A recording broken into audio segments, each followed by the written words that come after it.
एक मिनिट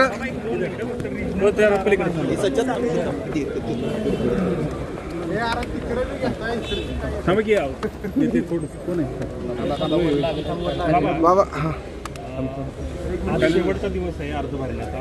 बऱ्यापैकी युतीची कशा पद्धतीची रणनीती आहे ती जरा नाही, सातारा जिल्ह्यामध्ये हे संपूर्ण जिल्ह्यात एक कोरेगावचं हे सोडलं तर संपूर्ण जिल्ह्यात भाजप ही स्वतःच्या ताकदीवर लढत आहे. कोरेगाव विधानसभा मतदारसंघात स्थानिक लेवलला आणि पक्ष नेतृत्वांच्या निर्णयाप्रमाणे सूचनेप्रमाणे आमदार महेश शिंदे आणि भाजप अशा पद्धतीनं कोरेगावमध्ये निर्णय कोरेगाव विधानसभामध्ये झालेला आहे. आता अन्य सगळ्या ठिकाणी भारतीय जनता पार्टी सोबळावर. आता कोण होणार तालुक्यात उमेदवारही मिळाले नाही तर ती यादी तुम्हाला मिळेल. आता मी लगेच सगळी यादी नाही तुम्हाला वागितलं, पण यादी तुम्हाला जे उमेदवार आज अधिकृत भाजपचे आहेत त्यांची यादी तुम्हाला थोड्या वेळात मिळेल. शेंद्रे गटातून कोण आहे, खेड गटातून कोण आहे? कारण हा पेच होता जरा निर्माण झालाय. कोडोली गट असेल, पाटखळ गट असेल, त्या तुम्हाला अधिकृत जे उमेदवारांनी अर्ज दाखल केले आहेत त्याची यादी थोड्या वेळामध्ये काय आपले आरओ जे आहेत त्यांच्याकडनं सगळी यादी मिळेल. सांगत आहेत की नाराज बघा, इच्छुक सगळे असल्यामुळे कोण ना कोण नाराज राहतं. ही वस्तुस्थिती शेवटी उमेदवार अधिकृत आपण एक, त्यामुळे ज्यांना मिळत नाही त्यांच्यात नाराजी येणं साहजिक आहे. नाराज होते.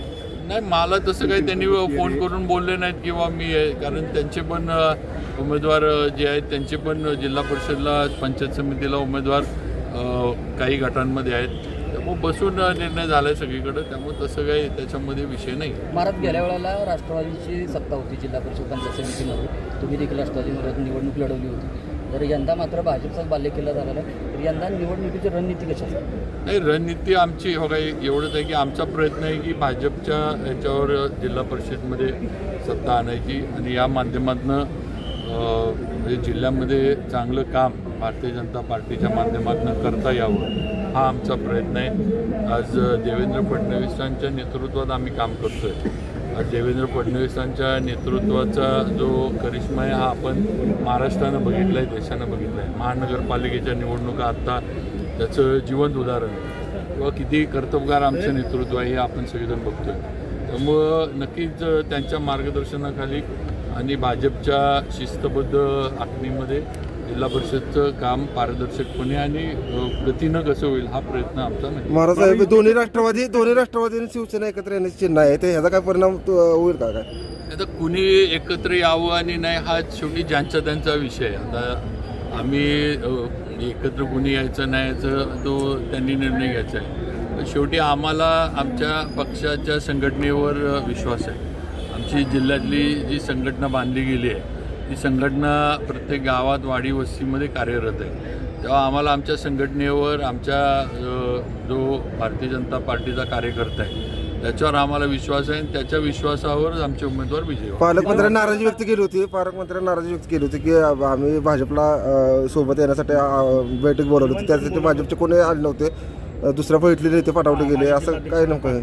नाही, आता आम्हाला जे त्यांच्या ऑफिसकडनं निरोप आले होते म्हणजे थेट काय पालकमंत्र्यांचा मला पण फोन झाला नाही.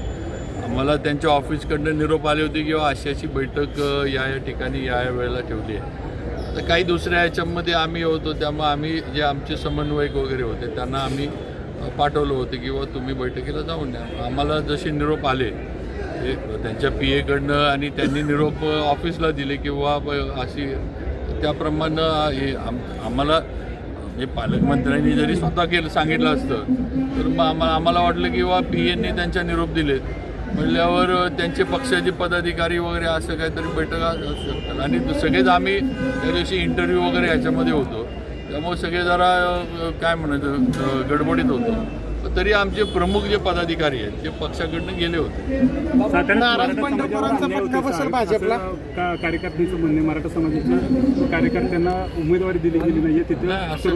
हा खेड गटात तशीच झाली पंचायत समितीला. नाही, खेडमध्ये मला वाटतं रिझर्व आहे. पण खेडचं माझ्या माहितीनं रिझर्व काही आहे. रिझर्वमध्ये मराठा समाजाला कसं नाही. आता खंडाळ्याचं काय झालं तिथे मला माहीत नाही. पण आता आम्ही मराठीच आहोत ना भाऊ सगळे. आता इथं राजू भैया उभा राहिला तो मराठा आहे.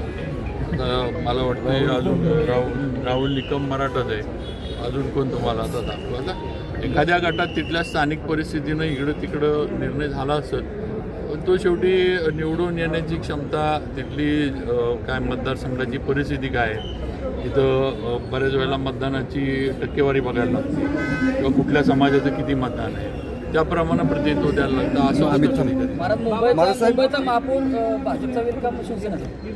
की आता मुंबईच्या बाबतीमध्ये देवेंद्र फडणवीस साहेब आणि एकनाथ शिंदे साहेब आणि रवींद्र चव्हाण साहेबच निर्णय घेतले. महाराजसाहेब, गोरेगाव तालुका वगळता इतर ठिकाणी शिंदे सेनेनं उमेदवार दिले आहेत. कार्यगट असेल किंवा कुसुंबी असेल, या ठिकाणी धनुष्यबाणावर लढल्याचे उमेदवार समजतात. नाही, आम्हाला काही अडचण नाही. शेवटी लोकशाही आहे, लोक म्हणजे कोण ना कोण उमेदवार होणार, उभा राहणार. सगळ्यात महत्त्वाचं काय, या मला माझ्या कामावर, मी जे माझ्या तालुक्यात किंवा मला माझ्या कामावर विश्वास आहे. माझं काम लोकांनी बघितले, माझ्याबरोबर असणाऱ्या कार्यकर्त्यांनी केलेलं काम. तर आम्ही निवडणुकीला जात असताना कामाच्या ताकदीवर जाणार. जे काम केले आत्तापर्यंत हे लोकांना माहीत आहे, बघितले. मग त्या ह्याच्यावर आम्ही मतदानाला किंवा जे मागायला जाणार ते त्या ह्याच्यावर जाणार. उभा राहायला काय कोणाला हे नाही, उभा कोणी राहू शकतो. दोन्ही राष्ट्रवादी एकत्र त्याचा काय फटका भाजपला बसेल? मी आता मगाशी सांगितलं किंवा कोणी एकत्र यायचं नाही यायचं हा त्यांचा विषय, तो काय आम्ही सांगू शकत नाही, त्यांच्या दोन्ही पक्षाचा विषय. आम्हाला आमच्या संघटनेवर, भारतीय जनता पार्टीच्या आणि आमच्या कार्यकर्त्यावर, जिल्ह्यामध्ये जे आहेत त्यांच्यावर विश्वास आहे. आणि जसं विधानसभेला आम्हाला सगळ्यांना यशस्वी केलं, हा राष्ट्रवादीचा बालेकिल्ला असताना सुद्धा आम्हाला जसं यशस्वी केलं, तसंच या ह्याच्यात सुद्धा जिल्हा परिषदला भारतीय जनता पार्टीला यश, ही आमची संघटना, आमचे जे गाव वाडी वस्तीपर्यंतचे जे कार्यकर्ते आहेत ते आम्हाला मिळवून देतात. नगरपालिकेला जसं बंडखोरांचा फटका बसला भाजपला, तसाच फटका बसण्याची शक्यता वाटते का तुम्हाला? इथं आता कसे बंडखोरी कशी थोपवणार तुम्ही? ते आता बघू ना. आता कोणी शेवटी आता बघा, कोणी अर्ज भरला ते कळल्याच्यावर बंडखोर कोणाला म्हणतात. मुख्यमंत्री देवेंद्र फडणवीस बाकी केलं की जिल्हा परिषदेमध्ये भारतीय जनता पक्षाचा झेंडा पडतो आपले, त्या अनुषंगाने माझं एकट्याचं नाही, अख्खा जिल्हा आम्ही त्या देवेंद्र फडणवीसांनी जे त्याच्याच याच्यावर आहे. साहेबांनी सांगितले म्हणल्यावर हे घडवायचं इथं, त्या याच्यावर सगळेच आम्ही, म्हणजे मी, उदयनराजे, जयकुमार गोरे, अतुल बाबा, मदन भोसले, अजून किती आता कोणा, सत्यजित पाटणकर, आमचे मनोज दादा आमच्याबरोबर, त्यात महेश शिंदे साहेब पण आता आहेत आमच्याबरोबर. सगळेजण आम्ही त्या ह्याच्यात आहे. धैर्यशील कदम, सगळे म्हणजे जिल्ह्यातील सगळे आपले, महाबळेश्वरचे आमचे बिलारे साहेब, अनिल बिलारे आमचे, ही सगळीजणं आम्ही त्याच ह्याच्यात आहे की CM साहेब जे बोलले ते आपण घडवून टाकू.